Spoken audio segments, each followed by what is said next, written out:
પૂરક વાંચન. પાઠ 1. ઈચ્છા કાકા.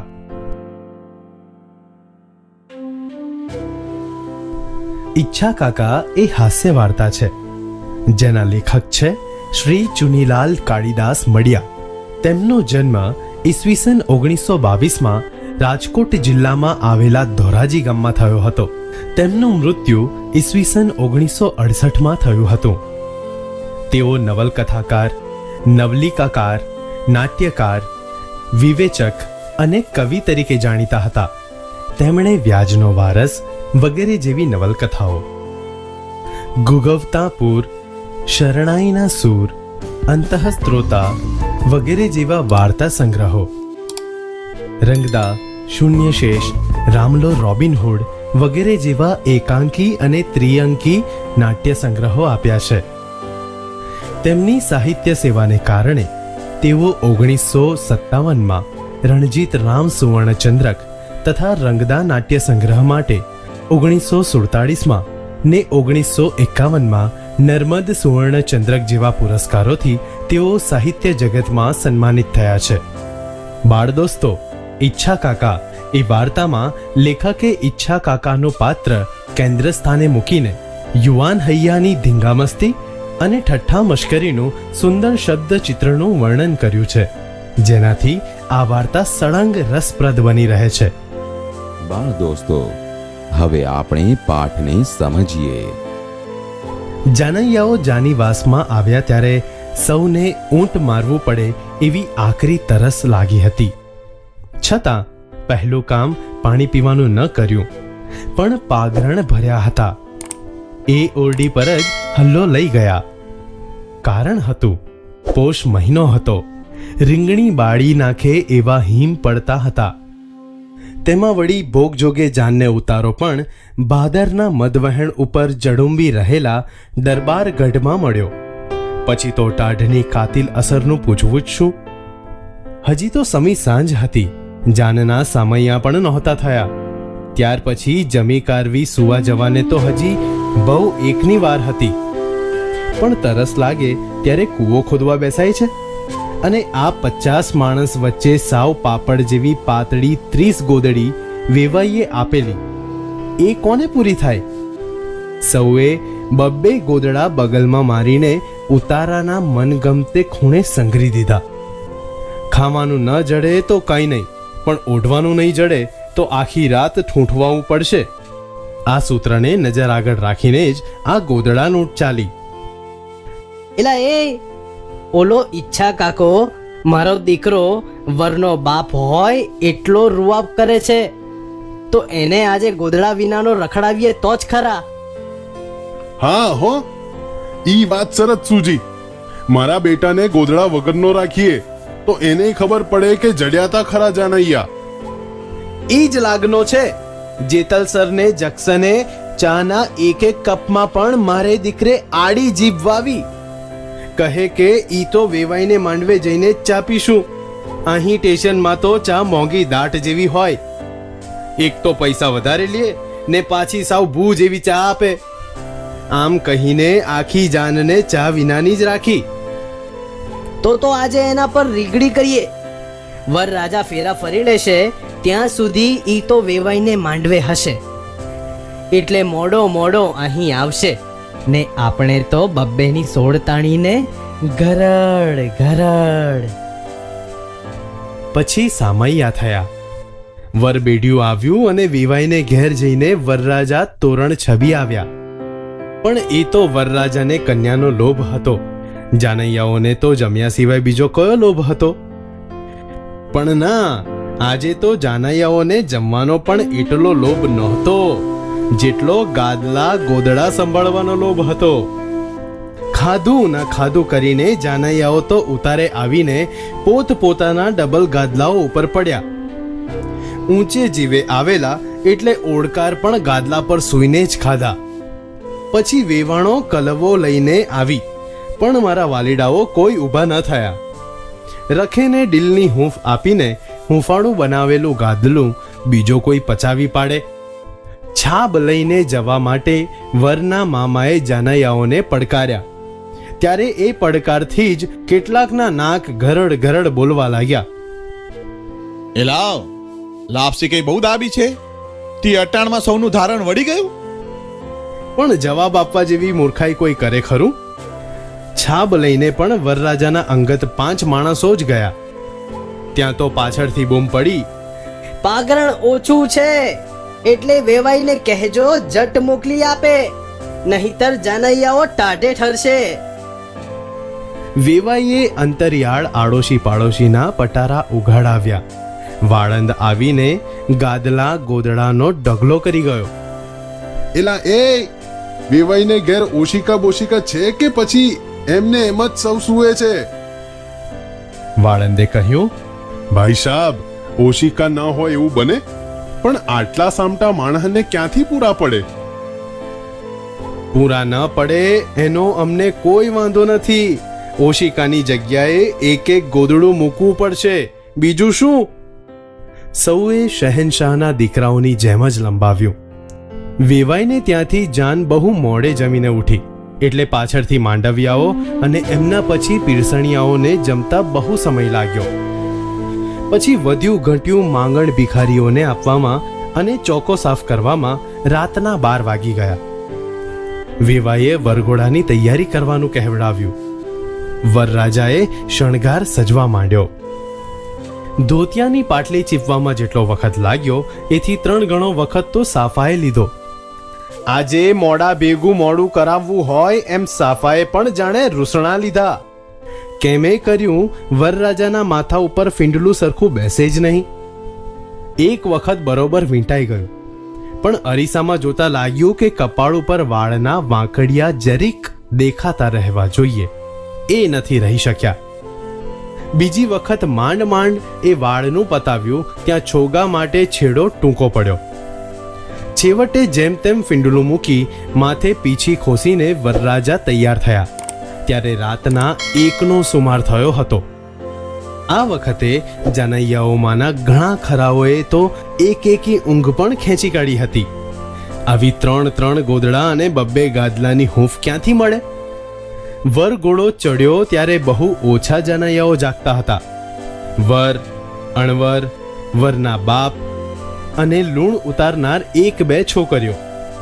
સારું થયું કે માંડવિયા સ્ત્રી પુરુષો મોટી સંખ્યામાં આવી પહોંચ્યા હતા. હથેવાળો થતા પણ બહુ વાર લાગી. 2 બ્રાહ્મણો સોપારીના ભાગ વહેંચવામાં વઢી પડ્યા. તે 1 કલાકે તેમની વચ્ચે સમાધાન થયું. પછી કન્યાદાન દેવાયું. હથેવાળો પત્યો એટલે ચોરીના થાંભલા ખોળાવા શરૂ થયા. રાતના 2:30 વાગ્યા હતા.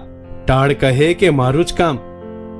વરરાજાએ તો લાંબા ડગલાની નીચે એક ગરમ બંડી ચડાવી લીધી હતી, એટલે બીક જેવું નહોતું, પણ કન્યાને હજી હમણાં જ નવડાવી હતી, તેથી આ ઠારને લીધે થરથર ધ્રુજતી હતી. તેના વાંસાની ધ્રુજારીને લીધે તે પર અઢેલીને પડેલ તેની બહેનનો હાથ જ્યારે થરથર્યો ત્યારે એણે શાલ લાવીને કન્યાને લપેટી લીધી. આ ટાણે જાનીવાસામાં જાનૈયાઓ એક પડખું ઊનું થવાથી સોડમાં હળવેકથી બીજું પડખું ફેરવતા હતા. ઈચ્છા કાકા પાસે સોપારીની થેલી હોવાથી માંડવિયાઓ તેમનો જીવ ખાતા હતા. કેટલીક સ્ત્રીઓએ તો ગીતમાં પણ ઈચ્છા કાકાને ઝડપ્યા. જોયું રે ઈચ્છા તારું મોટપણું રે, તે તો સોપારીના કટકા સારું હેઠું જોયું રે. ઠંડીમાં ઈચ્છા કાકા ધ્રુજતા હતા, છતાં આ લીટીઓ સાંભળતા ધન્યતા અનુભવી રહ્યા હતા. વરઘોડિયા ફેરા ફરી રહ્યા એટલે સૌ જાનીવાસા તરફ ઉપડ્યા. સૌથી મોખરે વાળંદ કિટસન લાઇટ લઈને ચાલતો હતો. પાછળ વરઘોડિયા, એની પાછળ અણવર, ઈચ્છા કાકા અને બીડા લેવા માટે વેવાઈ પક્ષનો સ્ત્રી વર્ગ ચાલતો હતો. ઉતારામાં અત્યારે નસકોરાનો અવાજ ન ગણીએ તો સાવ શાંતિ હતી. ગોર મહારાજે ગોત્રેજના ચાંદલા આગળ દીવો કર્યો અને 2 માટલીઓ ગોઠવી. વરઘોડિયા કોડી રમવા બેઠા. ઈચ્છા કાકાએ પોતાનો સોંપાયેલો હવાલો હજી છોડ્યો ન હતો. કોડીની રમત રમાઈ રહી એટલે વેવાણોએ બીડા માંગ્યા. ઈચ્છા કાકા સિવાય બીજો કોઈ પણ માણસ એવી શક્તિઓ નહોતો ધરાવતો જેને નાણાં વિષયક જવાબદારી સોંપી શકાય. હવે બન્યું એવું કે બીડા લેનારી વેવાણોની સંખ્યા ધાર્યા કરતાં ઘણી મોટી નીકળી પડી. એ સૌને જુદી જુદી રકમના બીડા જમણા હાથની મુઠ્ઠીમાંથી ડાબી હથેળીમાં બરોબર 2 વખત ગણીને આપવા જતાં ઘણો સમય વીતી ગયો. વરરાજાને તો આખા દિવસનો નકરડો ઉપવાસ હતો અને ઠેઠ મોડેથી ફરાળ મળ્યું હોવાથી એમાં કાંઈ સોદરી વળી નહોતી.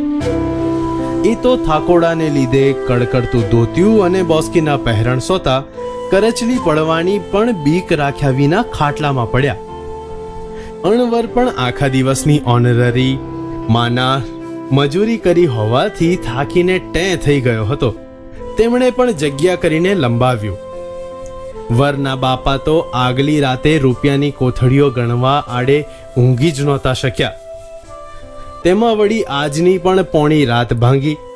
આજના ખર્ચનો હિસાબ આવતી સવારે લખવાનું નક્કી કરી તેમણે પણ કબજો ઓશિકા નીચે મૂક્યો.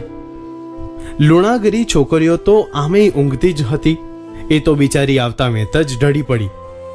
ઈચ્છા કાકાને વેવાણોએ બીડા માટે બહુ રોકી રાખ્યા. રાતના 3 ટકોરે ઈચ્છા કાકા દાખલ થયા. ત્યારે ઓરડામાં 300 કેન્ડલ પાવરની ફૂંફાડા નાખતી કિટસન લાઇટ સિવાય બીજું કોઈ જાગતું નહોતું. જાનૈયાઓ બધુંય પાગરણ વીણી ચૂણીને દબાવી સૂતા હતા અને અત્યારે કેવી મીઠી ઊંઘ માણી રહ્યા હતા. બેટમજીઓએ કરી છે ને કાંઈ? હવે પાંસડા વીંધી નાખે એવી ટાળમાં કરવું શું? સુવાની તો ક્યાંય જગ્યા જ નહોતી. ડીલ પણ પાતળું નહોતું, નહીતર સાંકડે મોકળે પણ કોઈ 2 જણની વચ્ચે સમાસ કરી શકાત.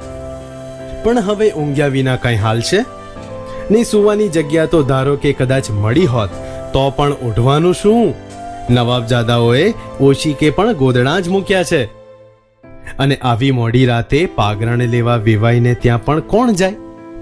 વાળંદ પણ હમણાં જ વીંજણો લઈને માંડવે વહ્યો ગયો. પગલાંનો જ ફેર પડ્યો. ઈચ્છા કાકા મૂંઝાય અને એનો તોડ ન આવે એવું બને?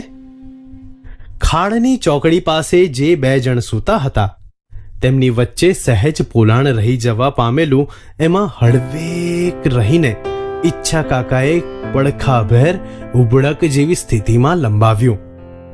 પણ આમ જો આખી રાત પડ્યો રહું તો હાડકાના સાંધા જ રહી જાય ને એકથરા નડિયાવાળા ખપેડામાંથી સીધા વરસતા ઠારમાં ઠૂંટવાઈ જ જાઉં કે બીજું કાંઈ થાય. છેવટે ઈચ્છા કાકા એક તુક્કો અજમાવ્યો. પડખામાં જે જણ સૂતો હતો એના માસા ઉપરથી પહેરણ ઊંચું કરીને હળવેક રહીને ત્યાં કાકાએ પોતાની જીભ ફેરવી. પેલો ભડકીને જાગી ગયો. આંખમાં ભરેલી ઊંઘને કિટસન લાઇટનો ઉજાસ આંજી નાખતો હતો. પાછળ વાંસામાં કૂતરું જીભ ફેરવી ગયું હોય એમ ભીનું ભીનું લાગતું હતું. પણ કૂતરું તો અહીં અત્યારે ક્યાંથી આવે? ત્યારે કોઈ માણસે કાંઈ ઈચ્છા કાકા? ઈચ્છા કાકાએ ફરીથી એના પગની ઘૂંટી ઉપર જીભ ફેરવી. આ શું ઈચ્છા કાકા? શું થયું છે? ઈચ્છા કાકાના મોંમાંથી લાળ ચાલી જતી હોય એમ પેલો ઊંઘભરી આંખે પણ કડી શક્યો. શું થયું છે ઈચ્છા કાકા? ઈચ્છા કાકાને હેડકી ઉપડી હોય એમ તેઓ કરી રહ્યા હતા. તેમાં વચ્ચે વચ્ચે તેઓ ત્રુટક શબ્દો બોલ્યા. તમે કોઈ જરાય ગભરાતા નહીં હો. ઈ તો હું આજે સવારે ઓલ્યું કૂતરું સહેજ દાઢ બેસારી. અમે કોઈ જરાય બીજોમાં. પેલાને સમજતા વાર ન લાગી કે ઈચ્છા કાકાને હડકાયું કૂતરું આવડ્યું છે ને લબરકી શરૂ થઈ છે. તુરત એણે ઊભા થઈને ગોળામાંથી પાણીનો કળશો ભર્યો અને જ્યાં જ્યાં ઈચ્છા કાકાએ જીભ ફેરવી હતી ત્યાં ત્યાં સાફ કરી નાખ્યું. પાડમાંનો ભગવાનનો કે બટકું ન ભર્યું, નહીતર ભેગા ભેગી મને લબરકી ને એમાંથી હળકવા જ થાત કે બીજું કાંઈ. હવે ઈચ્છા કાકાની પડખે સુવાય ખરું? ઉઠીને બટકું ભરી લે તો પછી એનો ટાંટ્યો વાળવો મારે. પેલો ગભરામણમાં જ બહાર નીકળી ગયો. ત્યાં એક ફાટેલું બુંગણ પડ્યું હતું. તેના અડધા ભાગ પર લંબાવી બાકીનું અડધું માથે ઓઢી લીધું અને લબરકી ન થાય તો ઘેર જઈને શનિવારે હરમાનને નાળિયેર વધેરવાની બાધા લીધી. આજે ઈચ્છા કાકા ઉપર અડી કરવાના આશયથી અને એમની રીગડી થાય છે. એ જોવાની મજા માણવા સારું ઘણા ખરા જાનૈયાઓ ઊંઘ્યા જ નહોતા અને ગોદડામાં મોં સંતાડીને મૂંછમાં હસતા હતા. ઈચ્છા કાકાની હેડકીનો અવાજ સાંભળીને તેમના જમણે પડખે સૂતેલો બીજો પણ હળવેકથી ગોદડું ખસેડીને ઊભો થયો. ઈચ્છા કાકાએ કહ્યું, કા એલા કિરપા, ઊભો કા થયો? તું જરાય બીજેમાં અને વાક્ય પૂરું કરતા તો તેમના પાન ખાધેલ મોંમાંથી લાળનો કોગળો નીકળી પડ્યો. કાકા, અહીં મારો સાળો ધામ બહુ થાય છે. હું બારો ઓસરીમાં જાઉં છું. કિરપો બહાર ગયો. બધાએ બહાર જઈને કાકાની લબરકી વિશે બીતા બીતા ઘૂસપૂસ કરવા માંડી. તેમના માના કોઈ અનુભવીએ કહ્યું કે હડકવામાં દર્દીને માથે ગોદડા નાખતા મેં જોયા છે ખરા. એને માથે ગમે તેવું કંઈક ભારે વજન નાખી રાખવું જોઈએ, એટલે ઊભો ન થઈ શકે ને બીજો કોઈને આભળે નહીં. સૌના પેટમાં ફળક ફળક થતું હતું કે આપણે તો સવાર સુધી જાગતા જ બેસવું છે એટલે વાંધો નહીં, પણ ન કરે નારાયણને આ બીજા ઊંઘનારામાંથી કોકને ઈચ્છો કાકો દાડ બેસાડી દઈએ તો રામ કહાણી જ થાય ને. તુરત સૌએ પોતપોતાના ઓઢેલા અને એ સિવાય ઓશીકે પાંગતે મૂકેલા બધાએ ગોદડા વીણી ચૂણીને ઈચ્છા કાકાને ઉઢાડી દીધા અને બહાર ઓશરીમાં ભાદરની પાટમાં વીંજાતા હિમ જેવા સુસવાટામાં અને માથે ખપેડામાંથી વરસતા ઠારમાં ખોડચાની જેમ ઠૂઠવાતા બેસી રહ્યા. ઈચ્છા કાકાને હૂંફ વળી એટલે તેમની હેડકી બેસી ગઈ. 2 દિવસના ઉજાગરા વેઠેલા ઈચ્છા કાકા તે દિવસે ઊંઘ્યા છે કાંઈ?